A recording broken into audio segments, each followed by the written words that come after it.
before the first case of COVID landed in the state of Washington on January 20. What they saw as their next step was sending test kits based on their design to public labs around the country. So CDC can't just make a test and send it out. They have to apply for emergency use authorization. This week, the FDA issued an emergency use authorization for the CDC's diagnostic test. Having a declaration of an emergency allows you to cut through a lot of red tape where you don't have to approve things the traditional pathway, which takes many, many years. So it's like going through the pre-check line at the airport. FDA issued the EUA to CDC really on February 4th, and test kits were available on the 5th. The test kits will start shipping to over 100 U.S. public health labs. Each test kit can perform up to 800 patient samples. It works in about 4 to 5 hours time. And that's pretty heroic in 2 weeks to develop test kits for the country. So far, speaking of the playbook, everything was going right. The first thing public health labs have to do after they get the test is they have to verify that the test works in their hands, in their laboratory, with their scientists.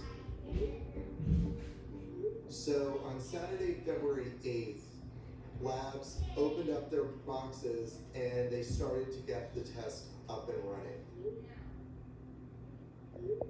And then the next morning, I see a number of emails from public health laboratory directors saying, we're seeing this problem with one of the components of the test, the N3, and is anyone else seeing that? Then my phone started to blow up. It became apparent that we actually had a real problem. And I thought to myself, oh my God, this is a nightmare. There were many labs that were having the same problem. So that was an indication that this was coming from the CDC labs. There are 3 components to the CDC design tests. They're called the N1, N2, and N3 assay. And the N1 and N2 assay together look specifically for the COVID-19 coronavirus. And then they had a third component, the N3 assay, which was designed to look for any coronavirus. And I don't know why they decided to throw that third part in. They didn't need it, but that third part is the part that caused all the problems. It was a contamination problem. This was just a huge light bulb moment where, wow, we could really be on pause. The CDC says they're working with states now to fix the tests. They did not say how many of the kits have flaws. Now this was really frustrating to a lot of lab directors because they were like, look, the N1 and N2 part of this test are working totally fine, so why don't we just ignore the part that isn't working? Under an emergency use authorization, you're not supposed to do that. You have to run that test exactly as it's assigned. As it turned out, over 90% of public health labs had tests that were not working. So it was really as if we were flying blind, and we knew it.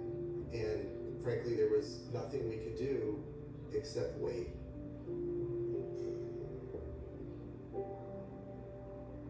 There was a working, effective test that was created in a German laboratory that was being distributed by the World Health Organization to countries all around the world. It is available now, and we are shipping an essential component to labs to really start working immediately.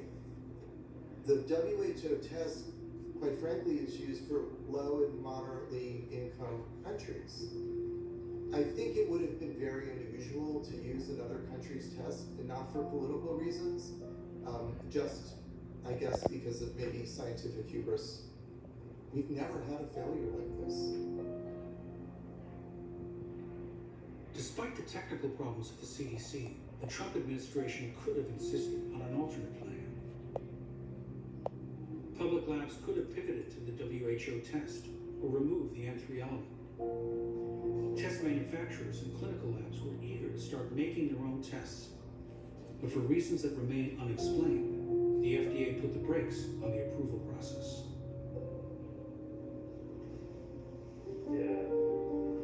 Looks like the setup is pretty good. Okay, Dr. approved. Yep, exactly. My name is Tyson Bell. I'm an infectious disease and critical care physician at the University of Virginia. I'm the director of the COVID ICU. It's really important to know who's positive in a community and to be able to test in a widespread, aggressive fashion so we can really stop the chain of transmission.